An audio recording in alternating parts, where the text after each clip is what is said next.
Bendita sea la presencia de Dios.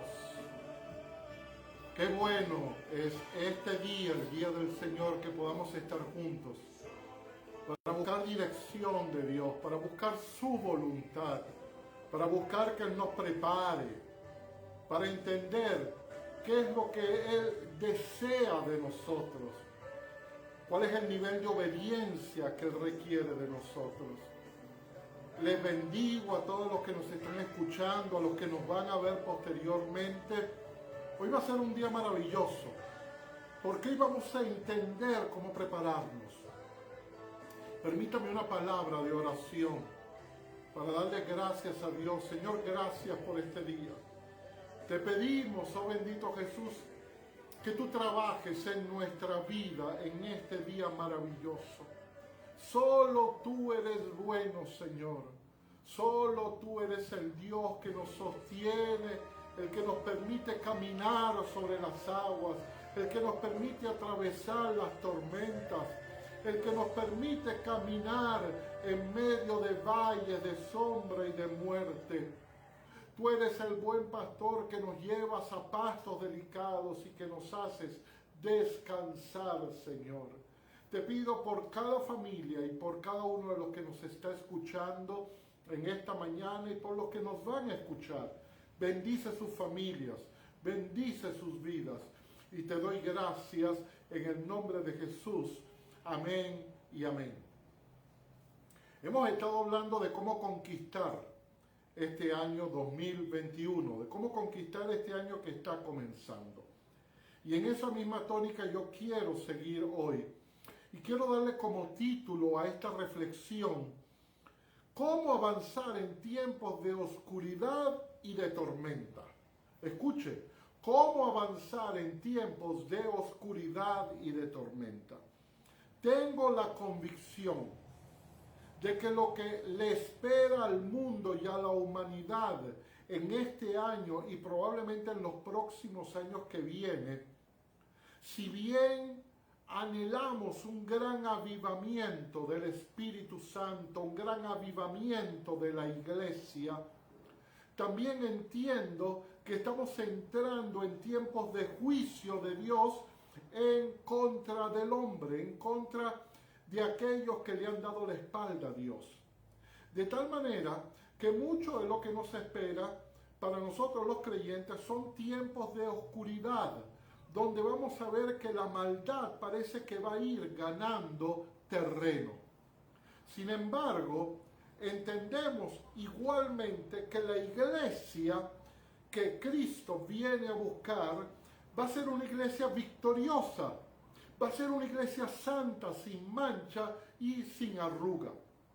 Pero para que esta iglesia triunfe en medio de esta tierra, en medio de este mundo, en la forma como va a ir desarrollándose, es una iglesia que necesita entender espiritualmente cómo avanzar en tiempos de oscuridad espiritual, cómo caminar en medio de tormentas en las cuales vamos a afrontar. Dios nunca dijo que nosotros en el mundo no íbamos a sufrir. Ciertamente sus palabras fueron: en el mundo tendréis aflicción, pero confiad, yo he vencido al mundo, declaraba Jesucristo. De tal manera que sería para nosotros casi infantil decir que a nosotros como cristianos, a la iglesia, a los que hemos sido redimidos por la bendita sangre de Cristo, hay cosas que no nos van a afectar. Lo que sí podemos afirmar, porque es promesa de Dios, es que en medio de la oscuridad, en medio de las tormentas, nosotros vamos a lograr avanzar. Pero para ello tenemos que prepararnos.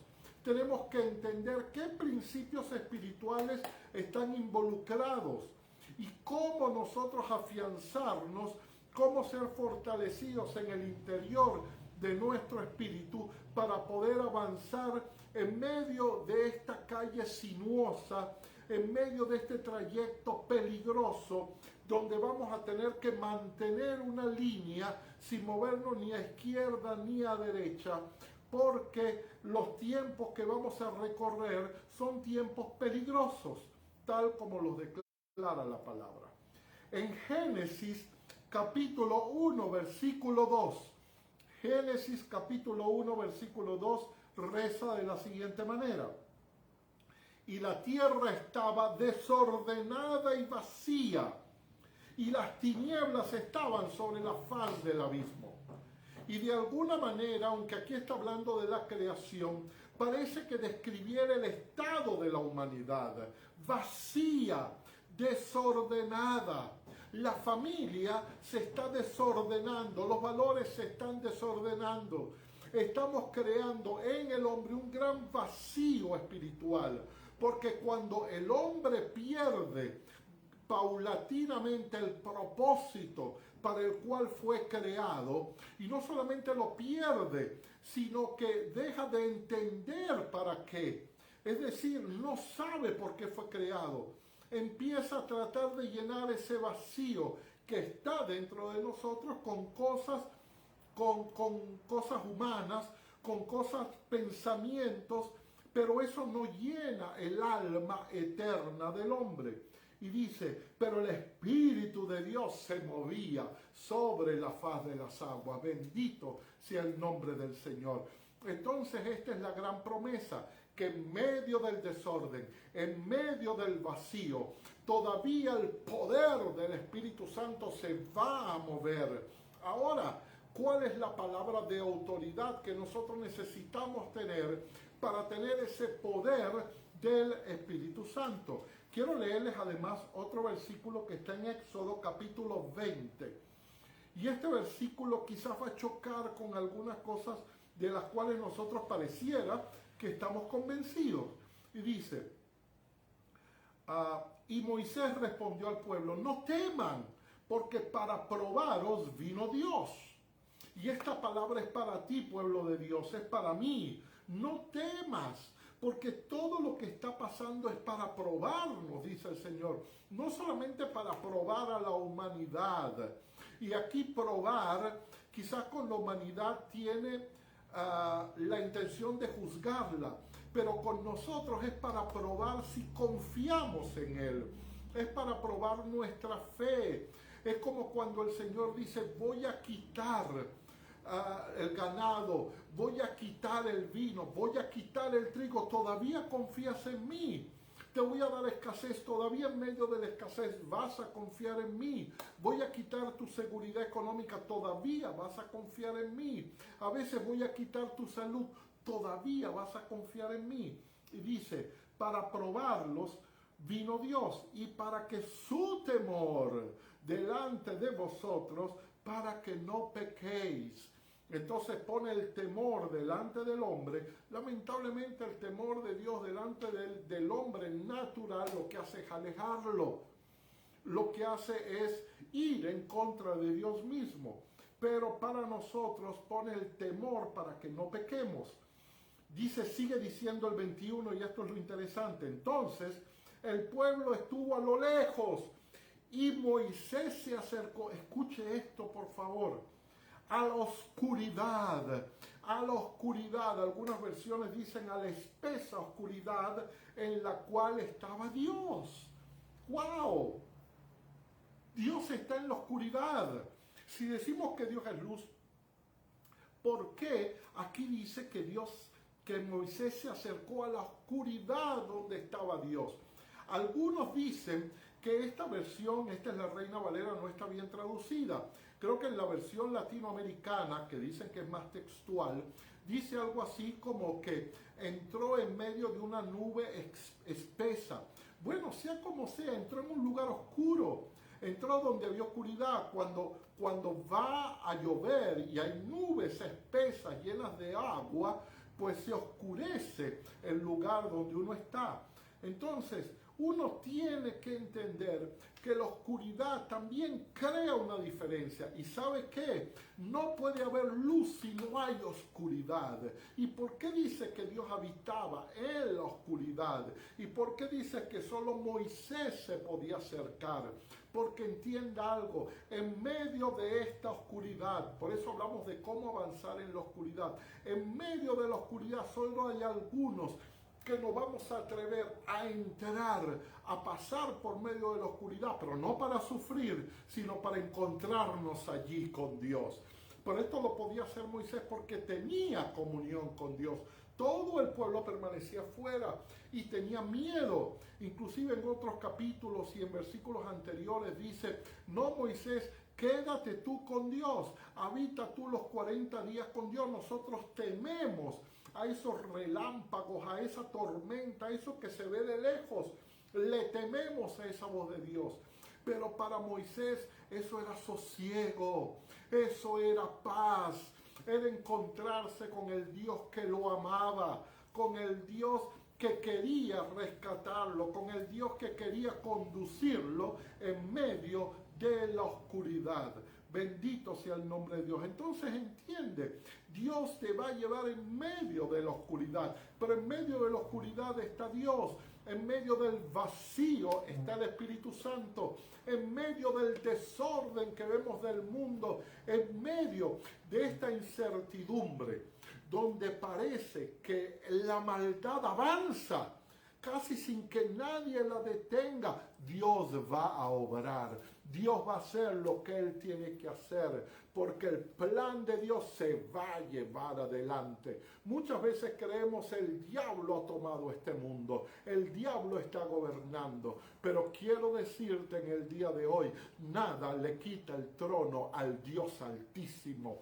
Él siempre está sentado en su trono. Lo que pasa es que el rey a veces permite, a veces detiene y a veces tarda. A veces nos hace ir por caminos que no son exactamente el más rápido, el más expedito. A veces Dios nos manda por otros caminos porque Él necesita prepararnos. Dice la palabra que cuando el pueblo de Israel salió de Egipto, y lo dice así literalmente, Dios no los envió por el camino que era corto. El camino corto eran probablemente unas 200 o 300 kilómetros de allí a la tierra prometida, pasando la península del Sinaí. Pero Dios no los envió por ahí, eso probablemente les iba a tomar un par de meses. Y un par de meses porque venían con ganado y venían caminando lento, porque venían ancianos, niños, mujeres. Pero era mucho menor si hubieran sido hombres solamente y caminando rápido. Pero ¿cuánto tardaron? 40 años. Pero ese camino fue Dios el que los mandó. En vez de mandarlos al norte, que era el camino corto, los mandó al sur, a comenzar a dar vueltas para después ir. ¿Pero por qué? Porque Él necesitaba el desierto para probarlos. Por eso entiende, a veces Dios no te va a mandar por el camino más recto, te va a mandar por atajos sinuosos. ¿Pero por qué lo hace? Para probarte, para prepararte, para que el temor de Dios venga sobre ti, ese temor te aleje del pecado, para que el temor de Dios te lleve a confiar en Él, a amarle a Él, a entender que Él puede sostenerte en medio de cualquier circunstancia. Bendito sea el nombre del Señor.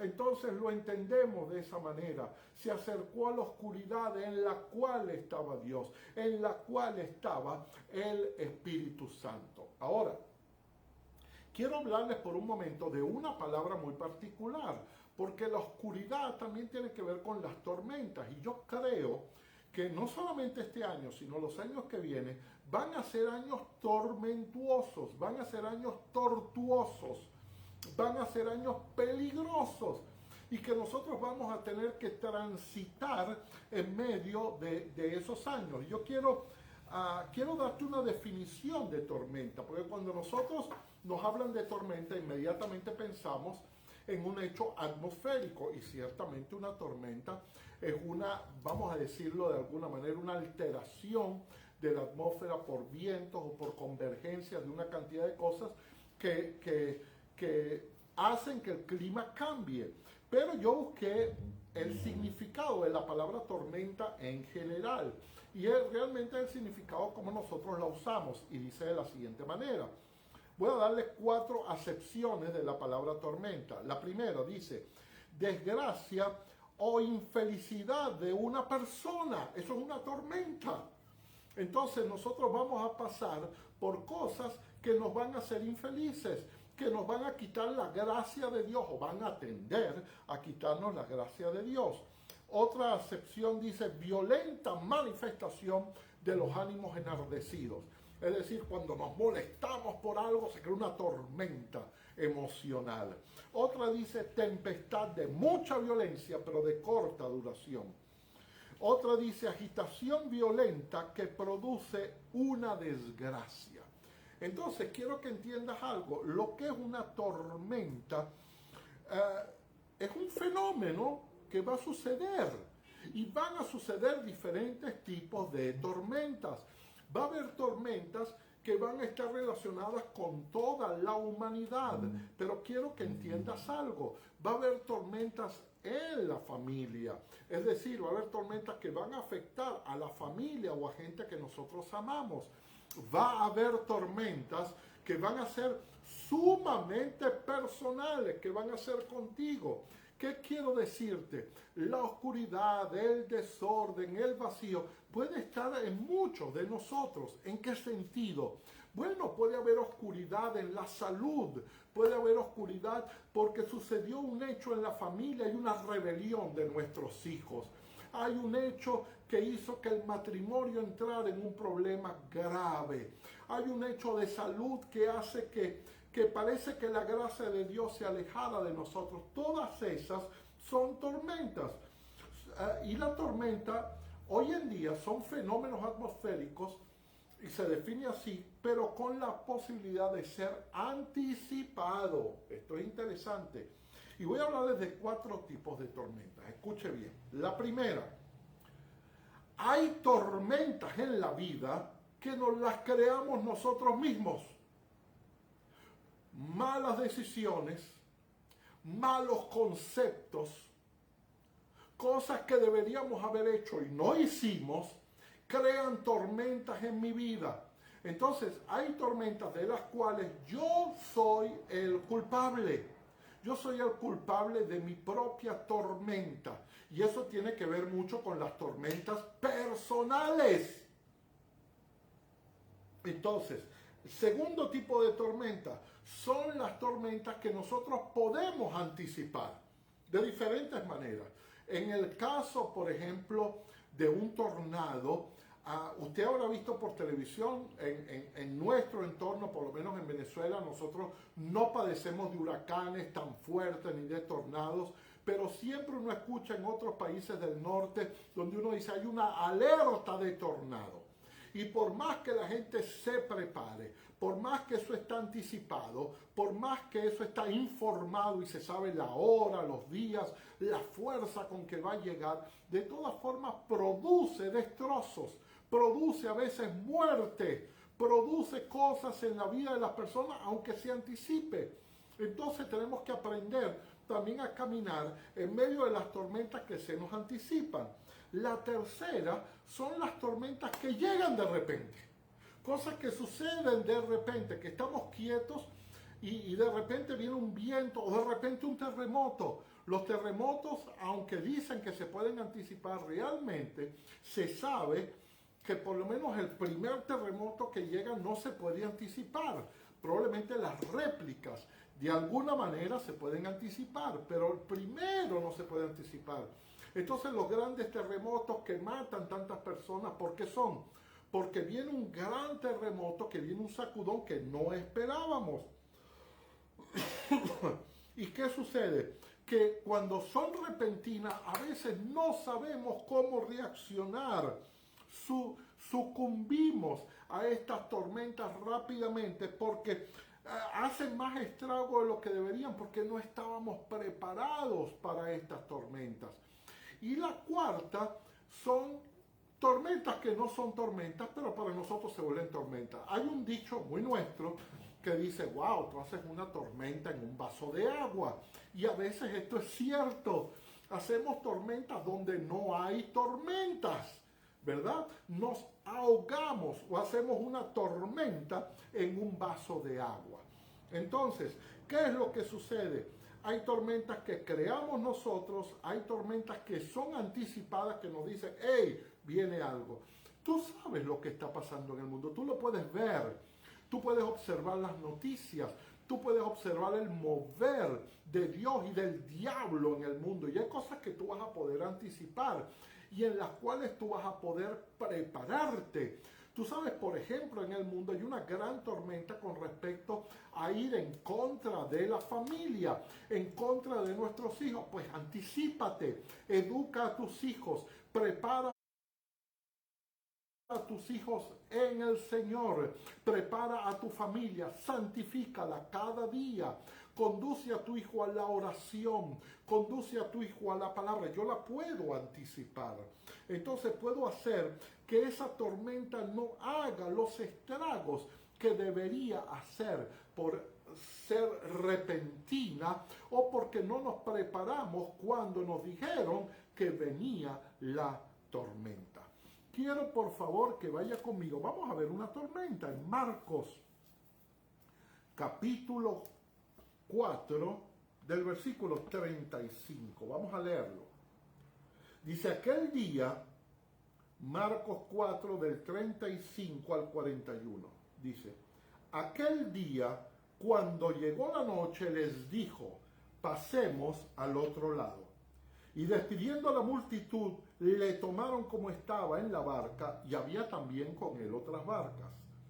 Pero se levantó una gran tempestad de viento, y echaba las olas en la barca, de tal manera que ya se anegaba.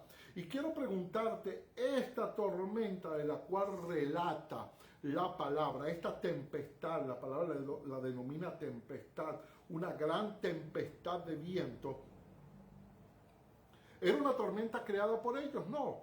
Era una tormenta que había sido anticipada. Es decir, Dios les manda, Jesús les manda, le dice, pasemos al otro lado. Y cuando Dios nos manda y nos mete, uno dice, bueno, aquí no va a pasar nada, porque estoy siguiendo la voluntad de Dios.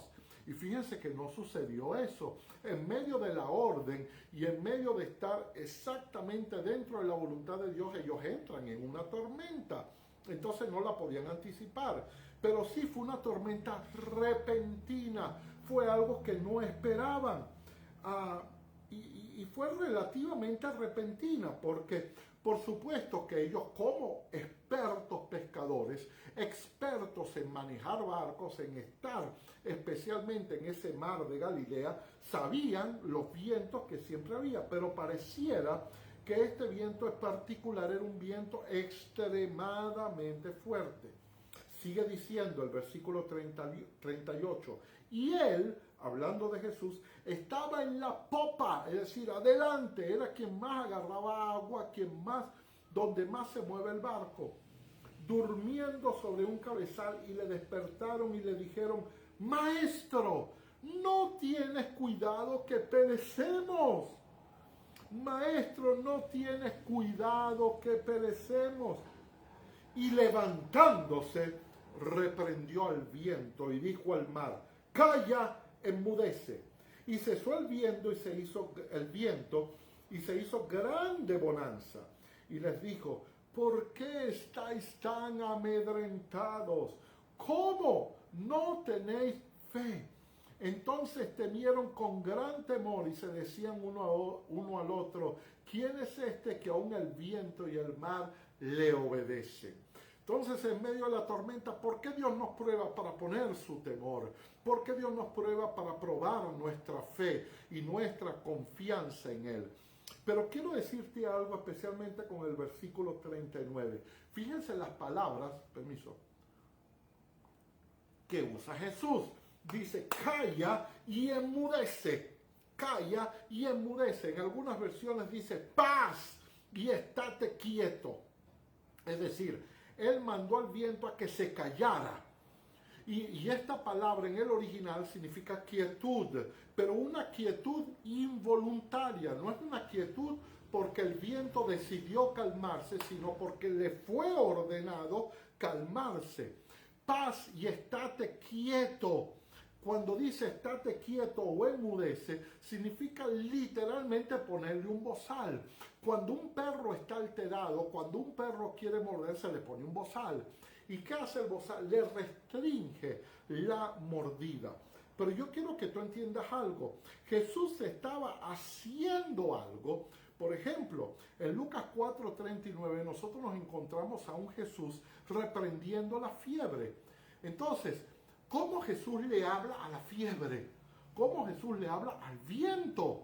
Eso parece, la fiebre es una enfermedad, el viento es un hecho natural.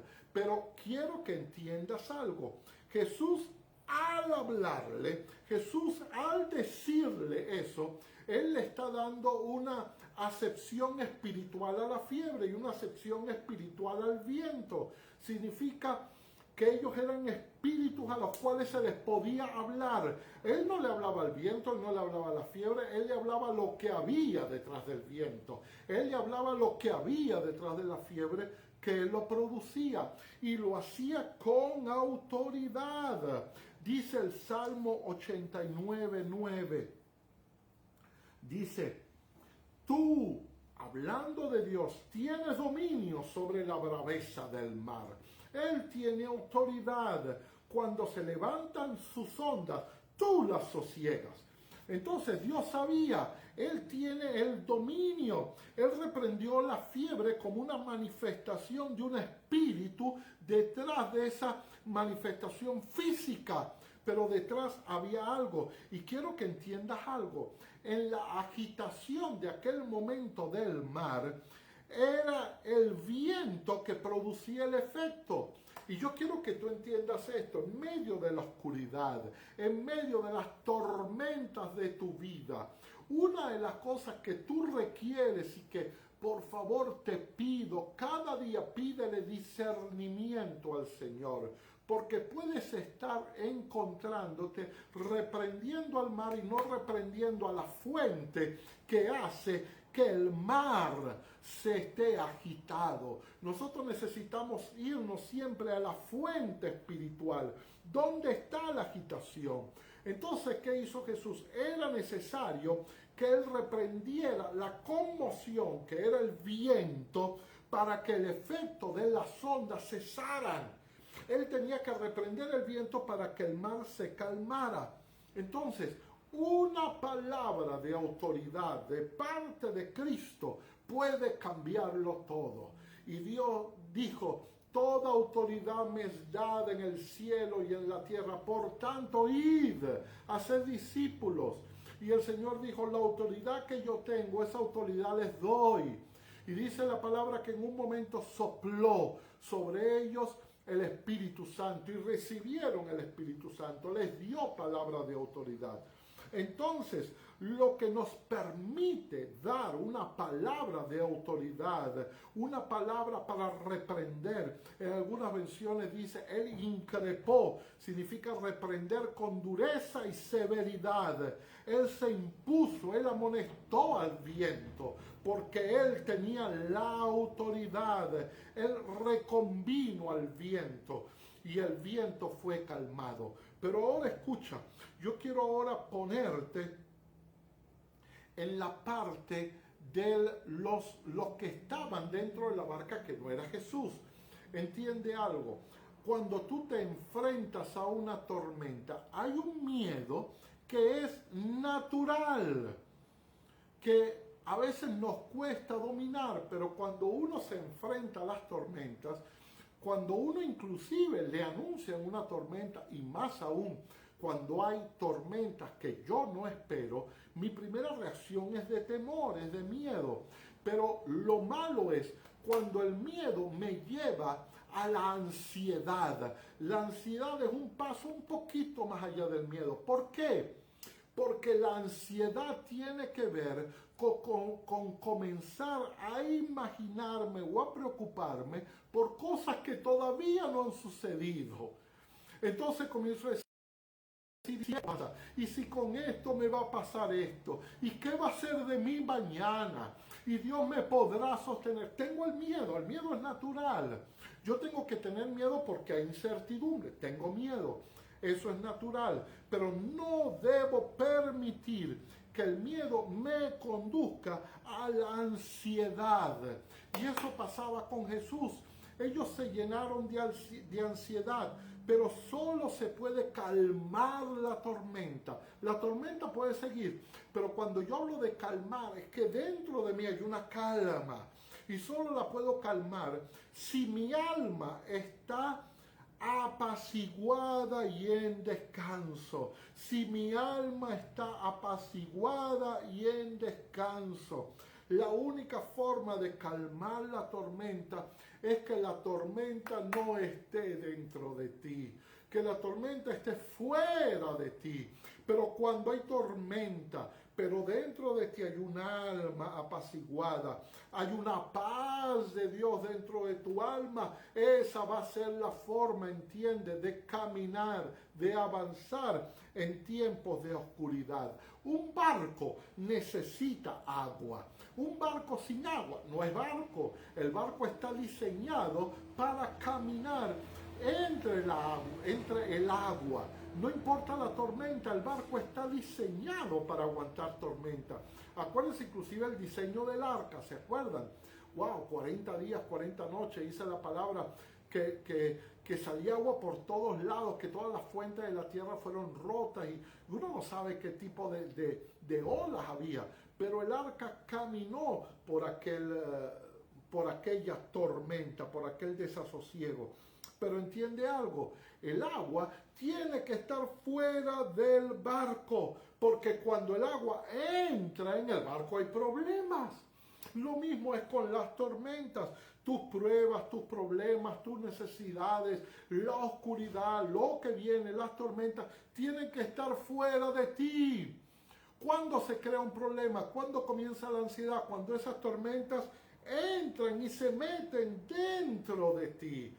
Cuando el agua entra dentro del barco, ahí vienen los problemas. Y eso es lo que estaba sucediendo con los discípulos. El agua comenzó a entrar en el barco. Ellos estaban bien hasta que comenzaron a ver todo, pero dice, maestro, no tienes cuidado que perecemos. Dice, echaban las olas, el versículo 37, en la barca de tal manera que se anegaba. Mientras la tormenta esté afuera, estamos tranquilos, esto es superable. Pero el problema es que la tormenta, la dificultad, la prueba, a veces tiene la intención de meterse en tu hombre interior, de angustiarse. Y ese va a ser el gran trabajo de las tinieblas y el gran trabajo del diablo. Pero ¿cuál es la solución de Dios? Y aquí quiero hablarte de qué debo hacer, de cómo debo conducirme, de finalmente qué debo yo asumir para que algo suceda en mi vida en medio de estas tormentas. Y por favor, quiero que te vayas conmigo a Filipenses, capítulo 4, un versículo que tú probablemente lo has leído muchas veces, pero vamos a leer desde el versículo 6 y 7.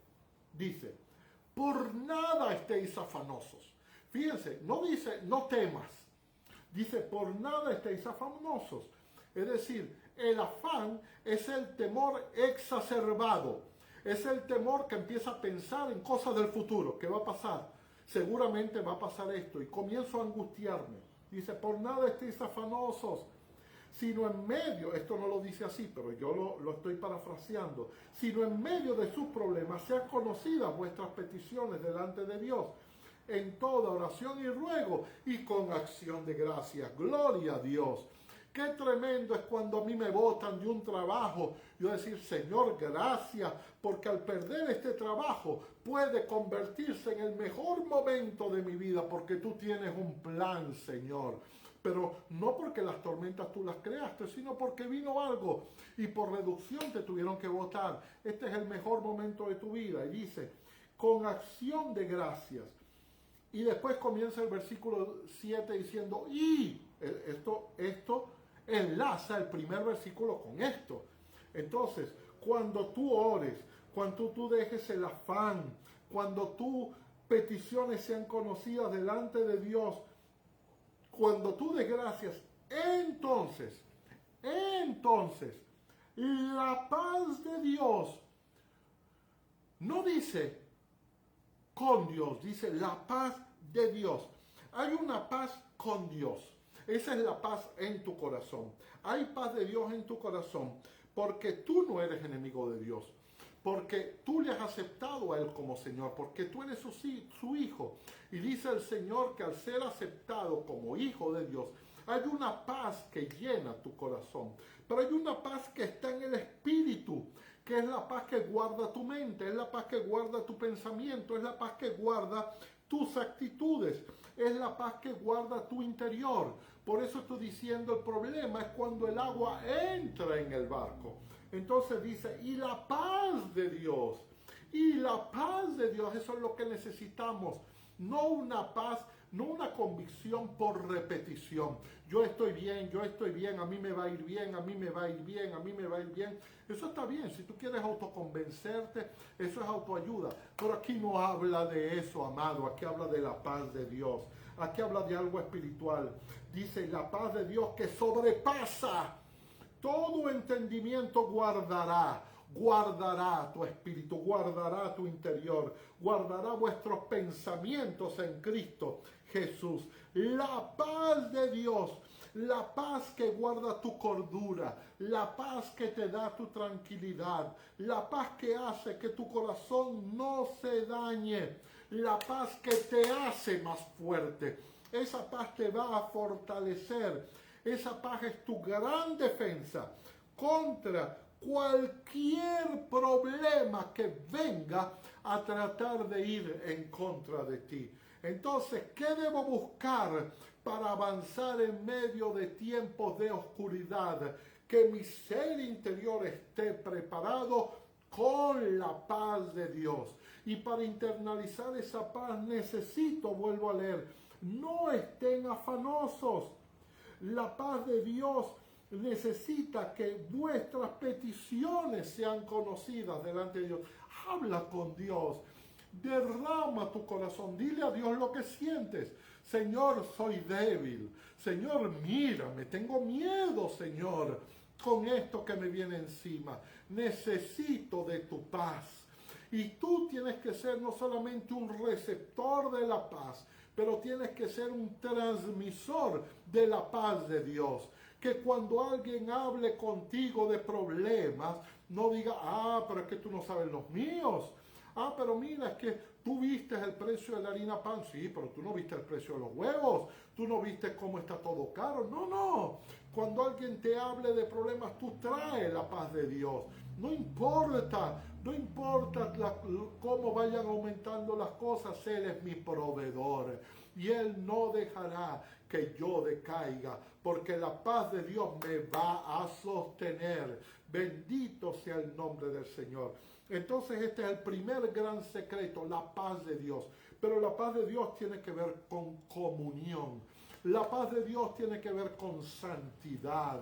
La paz de Dios tiene que ver con un arrepentimiento constante en tu vida, de estar siempre en la condición en que Dios quiere tratar con tu vida y con mi vida.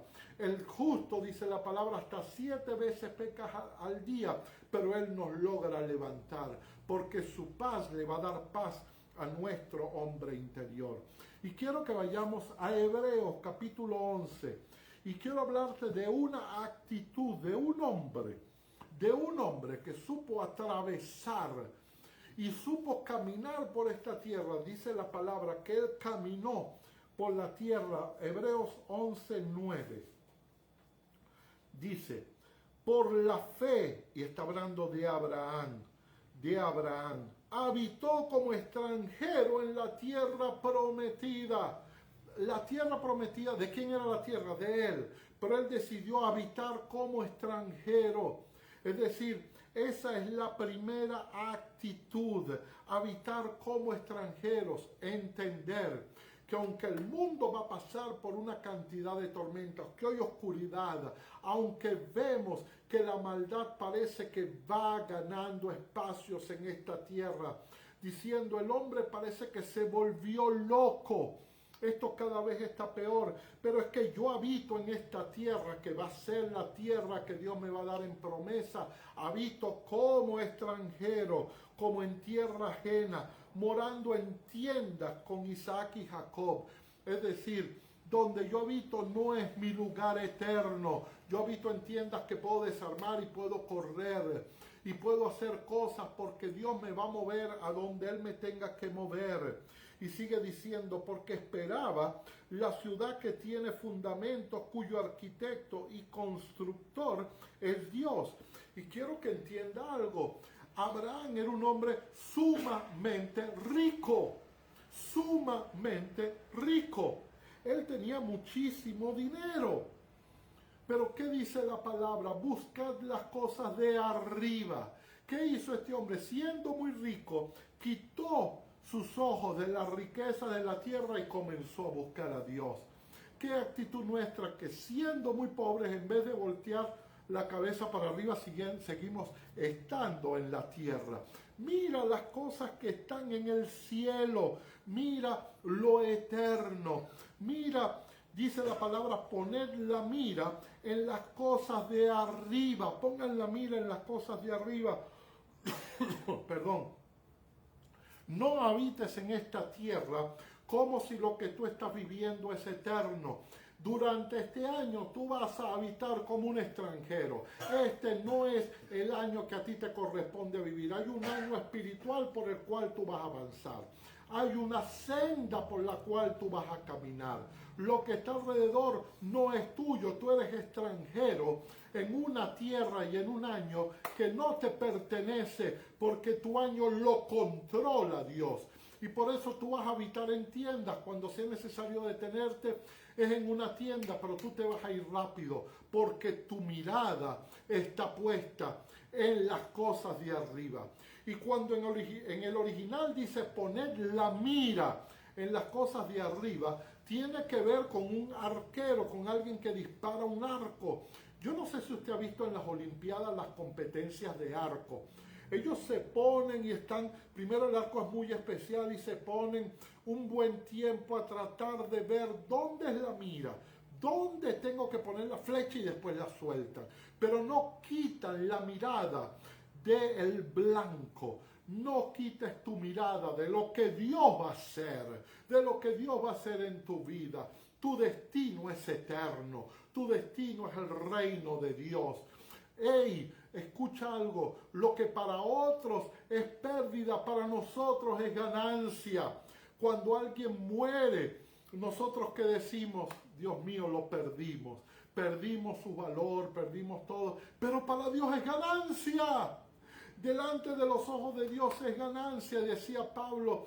Para lo que antes para mí era ganancia, ahora las tengo como pérdida por ganar a Cristo. Igual, este es el año de ganar a Cristo en medio de la espesa oscuridad. En medio de la espesa oscuridad entra, porque ahí te vas a encontrar con Dios. Todos van a tener miedo este año. No van a querer ver la tormenta, no van a querer ver la densa nube. Van a tener miedo de caminar por allí. Pero tú eres hijo de Dios.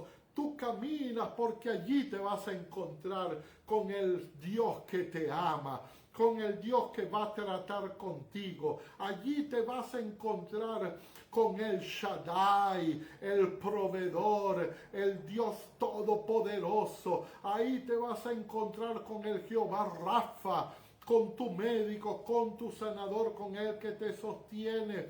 Ahí te vas a encontrar con Jehová de los ejércitos todopoderoso. Y de esa manera tú vas a poder caminar en medio de la oscuridad. Vas a poder caminar en medio de las tormentas.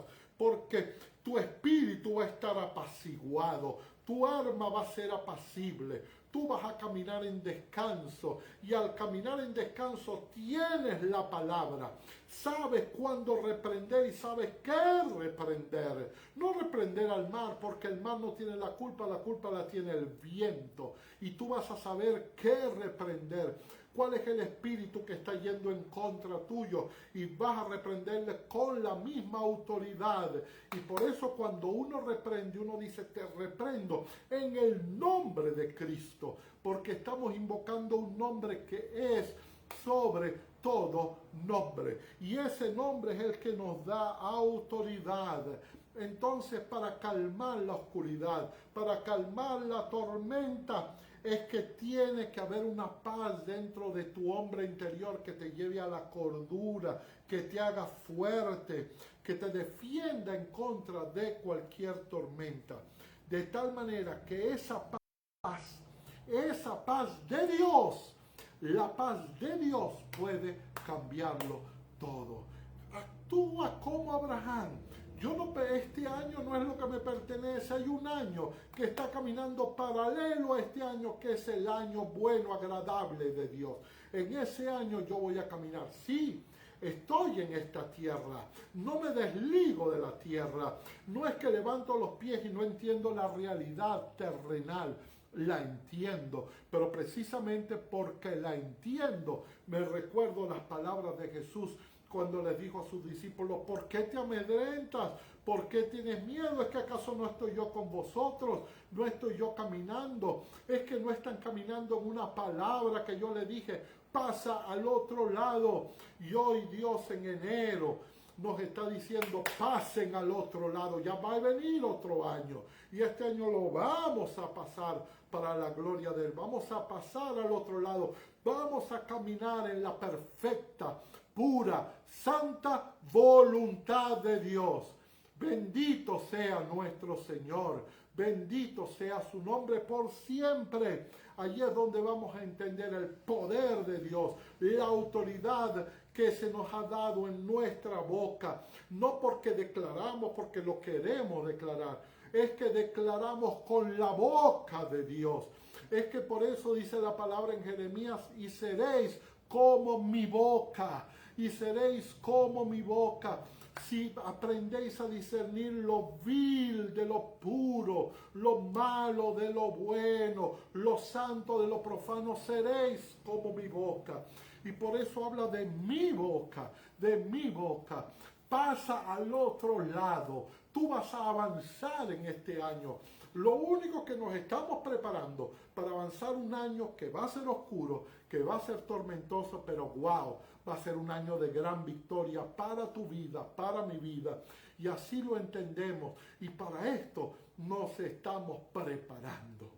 Oh Señor, gracias. Gracias por los que nos están escuchando y por la vida de cada uno de mis hermanos.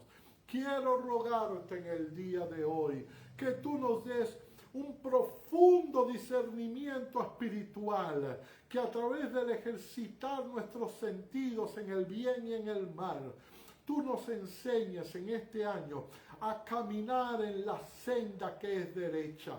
Dice tu palabra, este es el camino de la santidad. El que anduviere por él, por torpe que sea, no se extraviará jamás. Porque el que anduviere por el camino de la santidad no se va a extraviar ni a la derecha ni a la izquierda, porque vamos a tener una capacidad para discernir el camino. Yo te pido, Señor, por este discernimiento, que va a ser personal y particular para cada uno de nosotros, para cada vida, Señor. Por favor, llénanos de tu discernimiento. Señor, enséñanos a caminar en tu paz. Enséñanos que la paz de Dios traiga sosiego a nuestra alma que a veces se angustia, a nuestra alma que a veces teme, pero no permita, Señor, que fuera de tu paz nos llenemos de ansiedad. Por nada estéis afanosos, por nada estéis ansiosos, sino sean conocidas vuestras peticiones con acción de gracias. Yo te pido que tú traigas esta palabra al espíritu de cada uno de los que me escuchan en tiempos de dificultad. Solo tú sabes el camino por el que nos vas a llevar.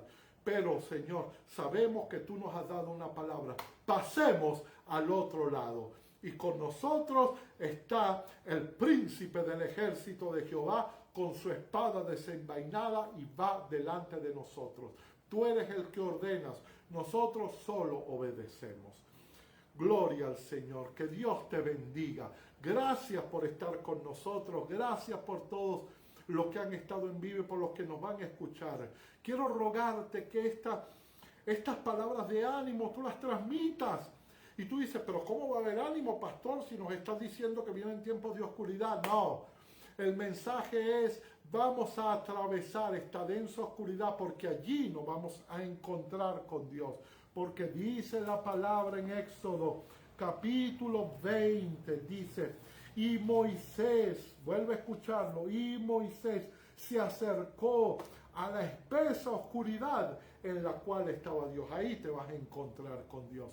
Dios te bendiga, Dios sane tu alma, Dios fortalezca tu hombre interior. Recibe la bendición pastoral de mi esposa, la mía. Que la paz de Dios llene vuestros corazones en este día maravilloso. Gracias por estar con nosotros. Por favor, comparte este mensaje. No cuesta nada compartirlo. Mándale a las personas para que escuchen estas palabras de ánimo. Y si tú que me estás escuchando no tienes todavía una relación con Dios, quiero decirte, Dios está tocando a tu puerta. Dios te está llamando. Dile ahora mismo, Señor, perdóname. Señor, te pido que tú perdones todos mis pecados porque yo quiero tener tu paz y relacionarme contigo, Señor. Te pido, Jesús, que tú me aceptes como tu hijo. Yo reconozco que tú viniste a la cruz del Calvario y moriste por mí, que yo era pecador, y me limpiaste y me hiciste un hombre, una criatura nueva. Por favor, Señor, lléname en esta hora de tu presencia. Y gracias, Espíritu Santo, en el nombre de Jesús. Amén y amén. Si has hecho esta oración, házmelo saber. Quiero seguir orando por tu vida. Estamos en las redes, estamos en Facebook, estamos en YouTube. Búscanos por allí. Dios te bendiga, Dios te guarde. La paz de Dios llene tu vida por siempre y fortalezca tu hombre interior.